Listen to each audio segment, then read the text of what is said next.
আজ হচ্ছে পঞ্চমী, আর আজ আমি যাচ্ছি পার্লারে। একটু ভাবার বিষয়, তাই না? না না, ভাবার কিছুই নেই। শহরে হলে এটা একটু ভাবার বিষয় ছিল, কিন্তু গ্রামের দিকে এটাই নর্মাল। যারা শহরে থাকে তারা হয়তো ভাবতে পারে যে এরা যদি পঞ্চমীতে পার্লারেই যায় তাহলে এরা ঘুরবে কবে। না না বস, আমরা সপ্তমী, অষ্টমী, নবমী আর দশমী এই 4টা দিনই একটু ঘুরতে বেরোই। পার্লারের দিকেই যাচ্ছিলাম আর এই ভিউটা চোখে পড়লো। জাস্ট দেখো একটু, কত সুন্দর লাগছিল দেখতে। তোমরা ভাবতে পারো এখানে আমি ফিল্টার ইউজ করেছি, কিন্তু না, এখানে আমি কোনো রকম ফিল্টার ইউজ করিনি। বাড়ি থেকে যখন বেরোই তখন পুরো আকাশটা মেঘলা হয়েছিল, তার জন্যই বেরিয়েছিলাম যে ঠান্ডা ঠান্ডা দিন পেয়েছি, এখনই চলে যাই। আর যেতে যেতেই দেখো রোদ্র উঠে গেছে। এই তো বলতে বলতে পার্লারে পৌঁছেও গেছি। পার্লারটা আমাদের বাড়ি থেকে খুব একটা দূরে নয়, বাইকে গেলে 5 মিনিটের মতো লাগে। ওরে বাপরে, ভেতরে গিয়ে তো দেখি প্রচুর ভিড়, তাই কিছুক্ষণ বসেছিলাম। তারপর ভাবলাম যে একটু বাইরে থেকে ঘুরে আসি। আমার সাথে আমার একটি ভাই আর আমার মিস্টার গিয়েছিল। বাইরে বেরিয়ে ওদেরকেই খুঁজছিলাম, দেখি ওরা ওই দোকানের সামনে বসে বসে কি যেন গল্প করছে, তাই আমিও ওখানে গিয়ে একটু বসেছিলাম। আর এই দেখো, এটা হচ্ছে আমার ভম্বল কেষ্ট। 8 ঘন্টা অপেক্ষা করার পর দিদিভাইটা আমাকে ডাকছিল, বলল যে এখন ভিতরে আসতে, তাই ভেতরে গিয়ে একটু বসেছিলাম। তারপর মানুষের ভিড় একটু কমার পরে আমার কাজ শুরু করলো।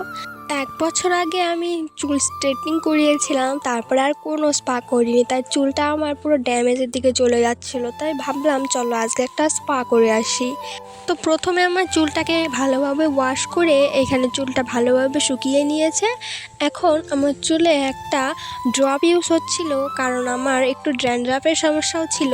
দিদিভাইটা কিন্তু খুবই ভালো, কার কী সমস্যা আছে না আছে সেসব ভালোভাবে দেখে তারপরেই তিনি কাজটা করেন। তোমরাও যদি চাও তোমরাও কিন্তু একবার এসে অবশ্যই দেখতে পারো যে দিদি কেমন কাজ করে। আমার কিন্তু পার্সোনালি খুবই ভালো লেগেছিল দিদির কাজ এবং দিদির ব্যবহার দুটোই। আর দিদির পার্লারের নাম হচ্ছে মোনালিসা বিউটি পার্লার।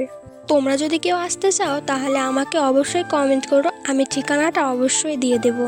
আর তোমরা তো দেখতেই পেলে কথা বলতে বলতে এ থেকে আমার স্পা ক্রিমটাও ইউজ করা হয়ে গেছে।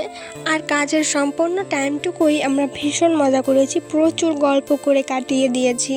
তারপর ক্রিমটা ইউজ করা হয়ে গেলে দিদিভাইটা আমার মাথায় একটা মাসাজ করছিল। মাসাজটা আমার এত ভালো লাগছিল যে আমার পুরো ঘুমই পেয়ে যাচ্ছিল।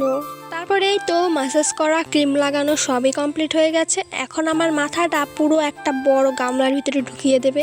সরি, মজা করছিলাম। এখন একটু সময় 10-15 মিনিটের মতো চুলে একটু স্টিম হবে। আর এইদিকে বাইরে দেখো পুরো সন্ধ্যা লেগে গেছে, আর আমি গিয়েছিলাম দুপুর 2টোর দিকে। আমার মিস্টার আর ভাই তো এতক্ষণ ধরে বাইরে ধৈর্য ধরে বসে আছে, কি জানি কিভাবে বসে আছে।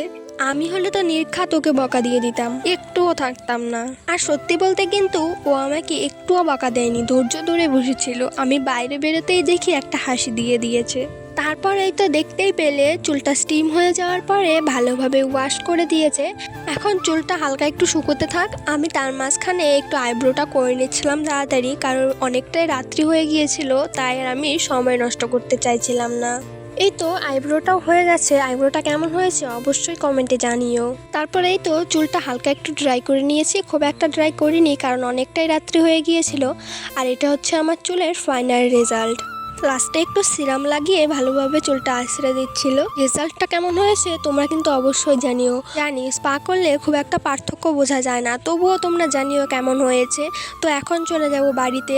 ঘরে প্রচুর ভিড়, তাই বাইরে চলে এসেছি তোমাদের বাই বলার জন্য। তো ভিডিওটি কেমন লাগলো জানিও, ভালো লাগলে লাইক কমেন্ট শেয়ার করে দিও। দেখা হচ্ছে নেক্সট ভিডিওতে। আজকের জন্য টাটা।